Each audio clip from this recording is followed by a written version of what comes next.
में हुआ दिव्य और चमत्कारी संत का आगमन। सीएम योगी आदित्यनाथ भी हैरत में पड़ गए। 97% तक फेफड़े किडनी है खराब। डॉक्टर दे चुके हैं आखिरी जवाब। कई सालों से कुछ भी नहीं खाया पिया, पैदल चलकर पहुंचे कुंभ। अगले 2 महीने कुंभ की ठंड में ही गुजारेंगे। जी हां, कुंभ ही वो आयोजन है जिसमें पूरी दुनिया सनातन की दिव्यता और भव्यता देखती है, और इसकी साक्षात तस्वीरें अब लगातार सामने भी आने लगी हैं। शनिवार रात के घुप अंधेरे में प्रयागराज की पावन भूमि पर एक दिव्य संत के कदम पड़े हैं।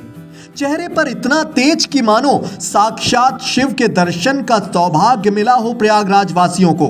बताया गया कि महाराज जी के फेफड़े, किडनी सब कुछ पूरी तरह से खराब हैं। डॉक्टर कई साल पहले ही जवाब दे चुके हैं, पर ये दिव्य महापुरुष बिना कुछ खाए पिए कई सालों से यूं ही जीवित हैं। पूरी जानकारी आपको देंगे, उससे पहले आप भी दर्शन कर लीजिए संत परंपरा की इस विराट शख्सियत का, और खुद के सनातनी होने पर गर्व कीजिए कि हमारे संत आज भी विज्ञान और कुदरत के नियमों को अपनी आस्था और इच्छा शक्ति से बदलने में सक्षम हैं। आप वाकिफ ही हैं कि प्रयागराज के कुंभ मेले में लगातार देश भर से संत महात्मा और अखाड़ों का आगमन शुरू हो गया है। इसी क्रम में आवाहन अखाड़े के शिविर में महंत इंद्रगिरी महाराज ने पहुंचकर सभी को चौंका दिया है। दरअसल महंत इंद्रगिरी के दोनों फेफड़े 97% से ज्यादा संक्रमित और बेकार हो चुके हैं। किडनी भी पूरी तरह से खराब है। ऐसी हालत में भी उन्होंने ऑक्सीजन सपोर्ट के साथ हरियाणा के हिसार से प्रयागराज के कुंभ मेले में आने का फैसला किया। अपनी टूटती उखड़ती सांसों के साथ महंत का कुंभ और सनातन प्रेम देखकर हर कोई उनके सामने नतमस्तक दिखा। उनका कहना है कि वो अपनी आस्था और इच्छा शक्ति के दम पर सभी शाही स्नान तक यहाँ ठहरेंगे। महाराज जी के करीबी लोगों से हमने बात भी की है। उन्होंने हमें बताया है कि महंत के दोनों फेफड़े काफी हद तक खराब हैं। 6 साल पहले ही डॉक्टरों ने महंत को आश्रम से बाहर ना निकलने की हिदायत दी थी, मगर जब महाकुंभ आया तो महंत से रहा नहीं गया और वो हिसार से यहां तक चले आए। उनका कहना है कि वो अपनी इच्छा शक्ति और आस्था के बल पर महाकुंभ में आए हैं। उनके लिए ये कुंभ काफी ज्यादा महत्वपूर्ण है। चाहे कुछ भी हो जाए, तीनों शाही स्नान के बगैर वो वापस नहीं जाने वाले।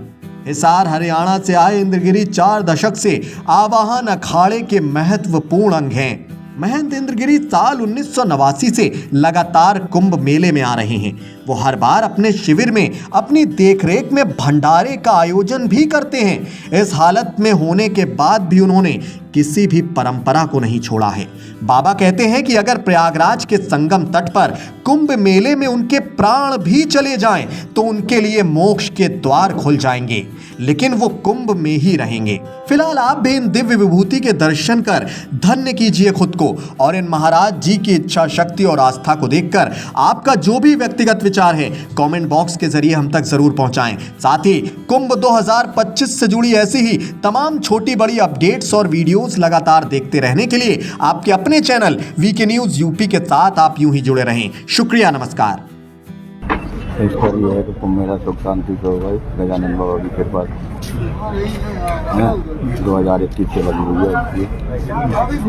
डॉक्टरों ने जवाब दे रखा, फिर भी अपनी इच्छा वही गुरु महाराज के सब भगवान में रहने इसलिए अपने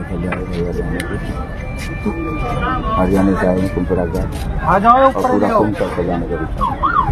क्या दिक्कत है आपको? तो फेफड़ों में दिक्कत हुई थी, 6 ऑपरेशन भी हो चुके हैं हमारे। दिक्कत के बाद भी हम मेले में हैं। जहाँ आपको आराम करना चाहिए था गंभीर बीमारी को, जैसे आप मेले में आए। ये तो गजानन बाबा की कृपा है, उनकी कृपा के दर पड़ती है।